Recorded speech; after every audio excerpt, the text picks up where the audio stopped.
Hello दोस्तों। उम्मीद है आप लोग बहुत अच्छे से होंगे। आज हम we are the music maker कर स्टार्ट करेंगे। इसको लिखा है AWE O'Shaughnessy, Arthur William Edgar O'Shaughnessy. ठीक। इसकी डिमांड आई थी, बच्चे ने कहा था तो हमने कहा ठीक है। वैसे भी ये कोर्स में था ISC के, तो इसको तो लाना ही था। तो वैसे हमने सोचा हुआ था इसको थोड़ा सा टाइम लेकर के लाते, एक आध हफ्ते के बाद। लेकिन फिर भी चलिए इसके बारे में कुछ बताते हैं। पहले आर्थर ओशगनेसी के बारे में आप लोग जान लीजिए कि हैं कौन। ठीक है, ये 14 मार्च 1844 को पैदा हुए थे। ठीक है, और 13 जनवरी 1881 में ये इनकी डेथ हो गई थी। ये एक ब्रिटिश पोएट थे और एक हर्पेटोलॉजिस्ट भी थे। हर्पेटोलॉजिस्ट उसे कहते हैं जो पशु चिकित्सक होता है। ठीक है, या कुछ लोग उसको शारीरिक विज्ञान के बारे में, शारीरिक को अब क्या बोलते हैं उसको आप लोग जानते होंगे, जो मतलब कि खुदाई खुदाई करके, और जैसे डायनासोर्स हो गए और इस तरह की चीज़ें हो गए ना, तो इन सब चीज़ों के बारे में जानकारी रखते हैं। ये आयरिश मूल के थे, मतलब आयरिश डिसेंट के रहने वाले थे। आयरलैंड जिसको हम लोग कहते हैं वहाँ के। He was born in London. He is most remembered for his poem ode. ये जो पोएम है we are the music makers, ये एक ओड है। ठीक। और ये 1874 में एक कलेक्शन आया हुआ था म्यूजिक एंड मूनलाइट करके, ये वहीं से फेमस हुए हैं और वहीं से ये पोएम, इनकी बहुत ही खूबसूरत ये पोएम है, बहुत ही अच्छी तरह की पोएम है। और यहीं से उनकी पोएम ये स्टार्ट हो गई थी। कहते हैं which begins with the word we are the music makers and we are the dreamers of dream. ठीक। ये एक्चुअली पोएम बहुत लंबी है, बहुत लंबी पोएम है बच्चों। देखिए मैं आपको दिखाता हूँ। ये 3 स्टेंजा तो ऊपर है, 3 ये हो गया, 6 7 8 9, ये 9 स्टेंजा की पूरी पोएम है। लेकिन हमारे जो सिलेबस में है वो सिर्फ 3 स्टेंजा के हैं, तो हम 3 स्टेंजा के बारे में ही पढ़ेंगे और बात करेंगे। तो ये स्टार्ट होती है we are the music makers and we are the dreamers of dream. ये कहीं कहीं इस नाम से भी मिल जाएगा, we are the dreamers of the dream. It is an ode popularly known by its first line, "We are the music makers." It is the first poem in the collection Music and Moonlight 1874. आपने ऊपर भी पढ़ लिया, 1874 में ये publish हुई थी by Arthur O'Shaughnessy. Although the original version has 9 stanza in total. हमने आपको बताया इसमें टोटल 9 स्टेंजा है, लेकिन हमें सिर्फ 3 स्टेंजा, शुरुआत के 3 स्टेंजा ही पढ़ने हैं। It is believed only to be the 3 stanza long due to the abridgment means होता है समरी इन द पैलग्रेव्स कलेक्शन। पैलग्रेव दे उन्होंने अपना कलेक्शन लाया था, तो उसमें से उन्होंने सिर्फ 3 स्टेंजा को रखा था, बाकी छोड़ दिया था। This ode is a tribute to the artist across the different realms. अब यहाँ से स्टार्ट होती है हमारी पोएम कि मतलब ये पोएम है किसके लिए? म्यूजिक मेकर्स के लिए। कौन म्यूजिक मेकर? देखो हिंदुस्तान में अगर म्यूजिक की बात करेंगे, हर तरह की म्यूजिक, जितने स्टेट्स हैं उतनी तरह की म्यूजिक बजती है। अलग अलग डांस है, अलग अलग म्यूजिक है, अलग अलग जो उनका म्यूजिक इंस्ट्रूमेंट है, अलग बहुत बहुत डिफरेंस है।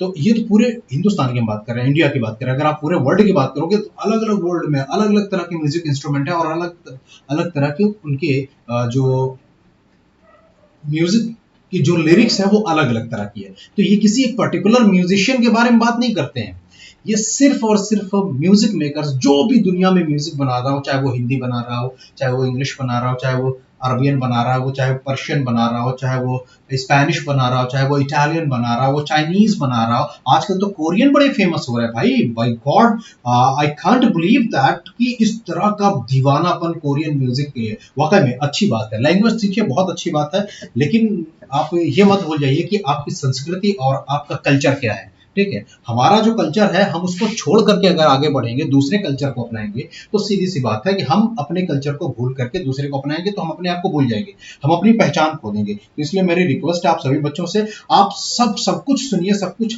अच्छा है, लेकिन कभी भी अपने कल्चर की बुराई मत करिएगा। ठीक है, कि वो म्यूजिक अच्छा है, ये म्यूजिक खराब है। ठीक है, कोई बात नहीं, हर तरह के। अब एक है हमारे हनी सिंह भी और बादशाह, वो भी अपना म्यूजिक बजाते हैं, कुछ उनके भी दीवाने हैं, है ना। तो इस तरह से बहुत बढ़िया रही है। हम कुछ दिनों पहले हम सुन रहे थे, तो कौन सा एक गाना आ गया था कि मम्मी से तुमको मिला देंगे और पता नहीं किससे क्या बात करा देंगे और पता नहीं क्या होगी, तो उसकी बहन अगर उसको एक थप्पड़ मारती तो रोना शुरू कर देती है वो, मतलब बड़ा उस पर जोक बनता है। तो वो भी एक तरह का म्यूजिक है। हर तरह के इंसान अलग अलग तरह के म्यूजिक पसंद करते हैं। तो चलिए आगे बढ़ते हैं। कहते हैं the use of the alliteration in this first stanza, music makers dreamers of dream. ये एलिट्रेशन है जहां पे वर्ड्स जो है बार बार आए, जिसको हम लोग हिंदी में अनुप्रास अलंकार कहते हैं। ठीक है, जैसे चारों चंद्र की चंचल खेल रही थी जलथर में, तो यहाँ चाचा आ रहा है, तो यहाँ म्यूजिक मेकर्स आ रहा है, मतलब एम आ रहा है, फिर ड्रीमर्स में ड्रीम डी आर आ रहा है, तो ये जो पहले जो रिपीट होते हैं वर्ड्स उन्हें कहते हैं एलिट्रेशन। और ये फिगर ऑफ स्पीच का एक पार्ट है, अगर आप कहेंगे तो इसके ऊपर भी एक वीडियो अलग से बना दी जाएगी, कितने फिगर ऑफ स्पीच होते हैं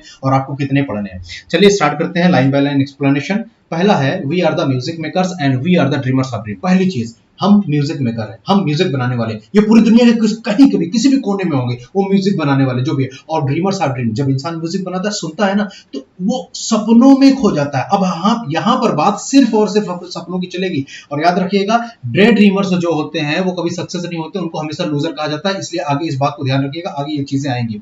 तो we are the music makers and we are the dreamers of dream. हम म्यूजिक मेकर, हम म्यूजिक बनाने वाले और सपनों में सपनों को दिखाने वाले और देखने वाले। वंडरिंग बाय लॉन सी ब्रेकर, और किस तरह से ये भी याद रखिए, वंडरिंग टहल रहे हैं, घूम रहे हैं इधर एमलेसली। वंडरिंग मतलब होता है ऐसे टहलना जिसका कोई एम ना हो, बस एम ही चले जा रहे हैं। भाई कहां जा रहा है, बस एम ही चले जा रहे हैं, तो वो वाला है। सी ब्रेकर्स मतलब ऐसे जो समुद्र के सीने को फाड़ देते हो, ठीक है, जो समुद्र को चीर देते हो। तो जैसे समुद्र में शिप्स चलती हैं, नावें चलती हैं, तो वो इस तरह से उनको चीरते पानी को जो तो चारों दो तरफ से फैलाते हुए चलती है ना, तो इसी तरह से।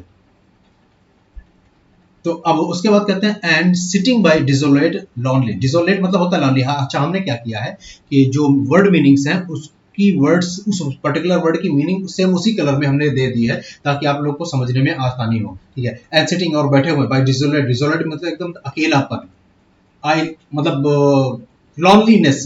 स्ट्रीम जैसे धाराएं होती है ना समुद्र की, ठीक है, तो उन धाराओं से मतलब उन मतलब वेव्स से हम एकदम अकेले हैं, मतलब बैठे हैं जरूर, कहां पर बैठे हैं, समुद्र किनारे, लेकिन वेव्स की तरह हम अकेले हैं। जैसे वेव्स एक के बाद एक आती जाती है लेकिन किनारे आकर के टूट जाती है, बिखर जाती है, तो जिस तरह से वो टूट जाती है उसका कोई मकसद नहीं होता, इसी तरह से हम हैं यहाँ पर बैठे हुए हैं world losers and world फॉरसेकर्स।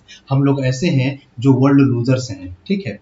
World losers मतलब दुनिया में हम लोग हार गए, सब कुछ हार गए, हमें कुछ नहीं आता, हम सिर्फ सपने देखने वाले हैं, लेकिन अपने सपनों में खुश रहने वाले हैं और दूसरों को खुशियां देने वाले हैं, ठीक है। और ऐसा वर्ल्ड लूजर्स एंड फॉरसेकर, और जैसे कि मतलब दुनिया के लिए हमने दुनिया को छोड़ दिया है।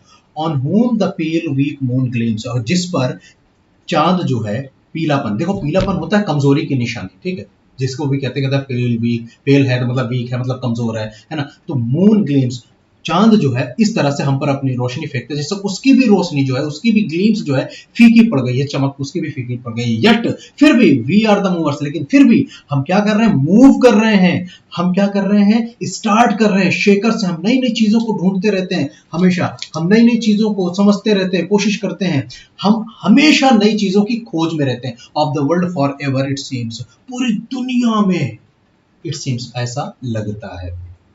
तो ये पहला स्टेंजा हो गया, और हम कोशिश करेंगे कि 15 मिनट में पूरा स्टेंजा फिनिश करें।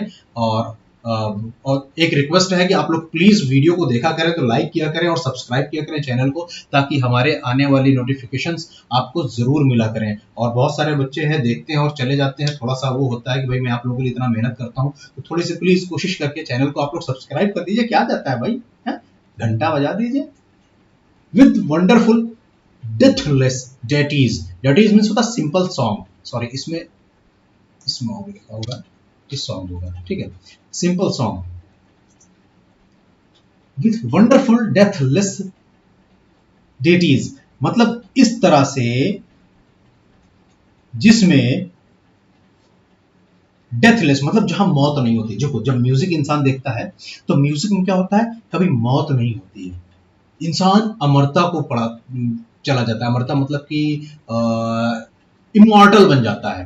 We build up the world's great cities, हम ही म्यूजिक मेकर्स हैं, ठीक है। याद रखिएगा यहाँ पर बहुत बड़ी बात कह रहे हैं कि ऐसे हम लोग हैं जिन हम लोगों ने बहुत बड़े बड़े नगरों का निर्माण किया, बहुत बड़े बड़े शहरों का निर्माण किया है, बहुत बड़े बड़े शहरों को बनाया है। And out of the fabulous story, कैसे बहुत ही शानदार कहानियों से निकल करके हम लोगों ने इस चीज को किया है। We fashion an empire's glory, और हम क्या करते हैं, हम एक शानदार कहानी बनाते हैं। कैसे, एम्पायर, एक एम्पायर खड़ा करते हैं, ग्लोरी, ग्लोरी जिसकी चारों तरफ तारीफें होती हों, हम इस तरह का एम्पायर बनाते हैं। जो डे ड्रीमर होता है ना, कुछ इस तरह से ही सपने देखता है कि मैं सपने में क्या बन गया, ये बन गया, वो बन गया। कुछ लोग तो आजकल अपने आप को आयरन मैन, हल्क और क्या बोलते हैं कैप्टन अमेरिका तक एज्यूम कर लेते हैं सपने में।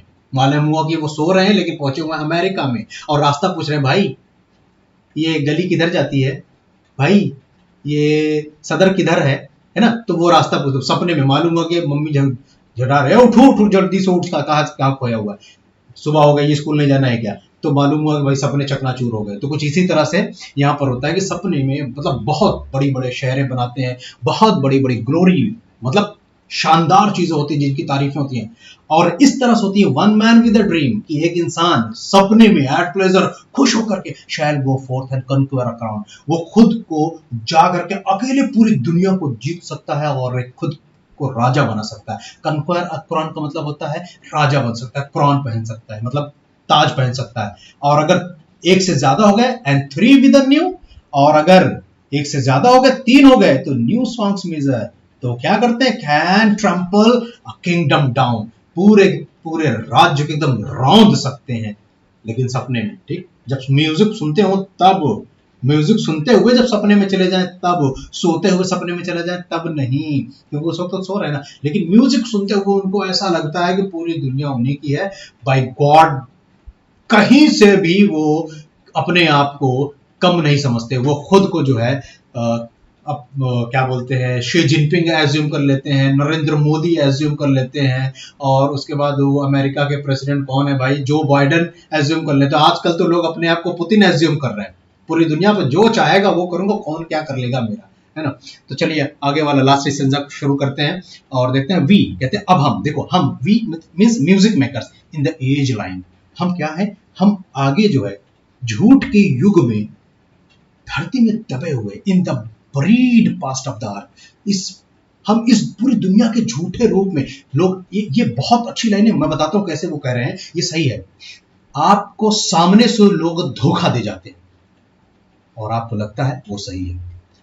वो जो सामने कर रहा है ना वो झूठ है, वो आपको सिर्फ खुश करने के लिए, ऊपर से खुश करने के लिए आपको झूठे सपने दिखा रहा है। लेकिन यहां पर हकीकत क्या है कि हम लोगों को खुशियां देते हैं, वो खुशियों में अपने सपने खुद बुनते हैं। In buried past of the earth, दुनिया में, इस पूरी धरती में, इस पूरे जमीन में, अर्थ पे दबे हुए, अतीत में पुराने जमाने के, build 9 way our with our sing means होता है सॉरो। तो किस तरह से हम दबे हुए हैं, इस तरह से कि उन कलाकारों ने जिन्होंने निन्वे को बनाया था। निन्वे क्या है, एक बहुत पुराना प्राचीन शहर है जो 612 बीसी में जो है बनाया गया था, जिसको कलाकारों ने बनाया था। और यहां पर कहते हैं ना विद आवर साइंस, मतलब कि यह है कि जो उनकी आहें हैं वो अभी भी वहां पर सुनाई देती हैं, अभी भी वहां पर दफन है। जरा मैं आपको दिखाने की कोशिश करूंगा कि निन्वे शहर है कहां और किस तरह से है। ठीक है, तो ये देखिए, ये है मेडिटेरियन सी, और आज इसी रीजन को लेकर के बहुत लड़ाई झगड़ा होता है, आप लोग जानते हैं। ये इराक है, ठीक है, ये यूफ्रेट्स और ये टिग्रिस रिवर है, ठीक है, और ये है निन्वे शहर। अगर आप लोगों को दिख रहा हो तो ये वाला जो एरिया है ये निन्वे शहर है। ठीक है, यहाँ पर जो है कलाकारों ने बहुत बड़ा शहर बनाया था। ठीक है, और जिसकी वजह से आज वो शहर राख में तो मिल गया है, लेकिन उन कलाकारों की आहें आज भी वहां पर अतीत में दफन है। तो चलिए अब पलटते हैं और कहते हैं and Babel itself in our mirth, mirth means laughter, और बिबल जो है वो भी एक शहर था जो वहां जहां पर उनकी खुशियां दिखाई देती हैं, एंड ओवरथ्रो, और फेंकता है कहां से, वो मतलब बाहर की तरफ फेंकता, them the prophecy production, prophecy मतलब प्रोडक्शन एंड ओरेकल, जो वहां से उनको आवाजें सुनाई देती थी, जो मतलब ऐसी आवाजें जिसको कोई नहीं सुन पाता था। इसके पीछे की एक कहानी मैं आपको बताना चाहूंगा, लेकिन टाइम वक्त थोड़ा सा ज्यादा हो जाएगा, थोड़ा छोटा करके बताएंगे।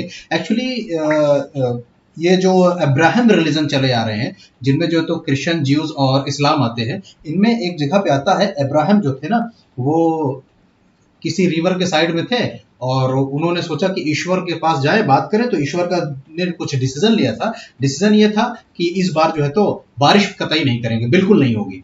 तो अब जब ये वापस आए, तो वापस आने के बाद देख रहे हैं कि लोग जो है तो नदियों के किनारे जो है घर बनाना शुरू कर रहे हैं। तो इन्होंने पूछा कि भाई घर क्यों बना रहे हो, नदियों में फ्लड आ गया। तब कह रहे हैं कि हमको पता है कि इस बार गॉड जो है किसी भी तरह की कोई भी जो है बारिश नहीं करने वाला, जिसकी वजह से नदियों का वाटर लेवल जो है तो वो कम रहेगा, पानी नहीं भरेगा। तो हम लोग को फिर अगर हम दूर बरसेंगे तो पानी निकालने के लिए हम लोग को बहुत दूर आना पड़ेगा, क्योंकि पहले लोग नदियों से अपनी प्यास बुझाया करते थे।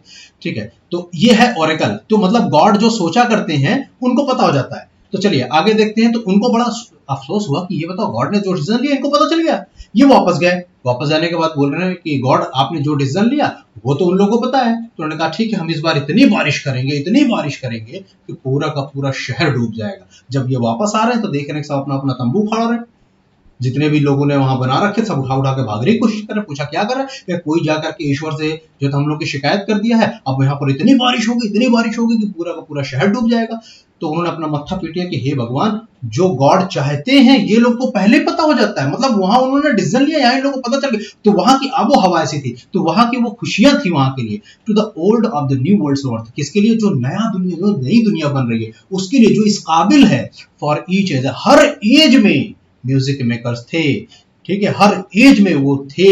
उनको वो हवाओं से म्यूजिक सुनाई देती थी कि गॉड क्या डिसीजन ले रहे हैं। हवा से उनको आवाज सुनाई दी जाती थी कि कहाँ क्या होने वाला है। For each age is a dream, हर एक जो है एक सपना था, एक म्यूजिक का सपना था। दैट इज राइट, जो धीरे धीरे मर जाता है, खत्म हो जाता है। और one that is coming to birth, और हर एक एज एक सपना होता है, एक म्यूजिक होता है जो नई चीजें पैदा करता है और नए समय में जन्म लेता है। तो ये रही पूरी की पूरी एक्सप्लेनेशन। मेरी कोशिश रही 15 मिनट में फिनिश करने की। बाय गॉड मैंने 15 मिनट में फिनिश कर दिया। इस वक्त हो रहा है 16 मिनट 12 सेकंड। अगर वो छोटी सी स्टोरी ना बतानी होती तो उसी में फिनिश हो गया था। Thank you so much. और प्लीज वीडियो को लाइक करें, सब्सक्राइब करें चैनल को और बेल आइकन को प्रेस करें। और मेरी मेहनत को प्लीज बेकार मत जाने दी। हाँ, कुछ सजेशंस मुझे चाहिए कि जैसे अगर वीडियो की क्वालिटी अच्छी नहीं आती तो मुझे सजेशन दीजिए कि मैं कैसे करूं, कैसे इंप्रूव करूं कि वीडियो की क्वालिटी अच्छी हो। Thank you so much.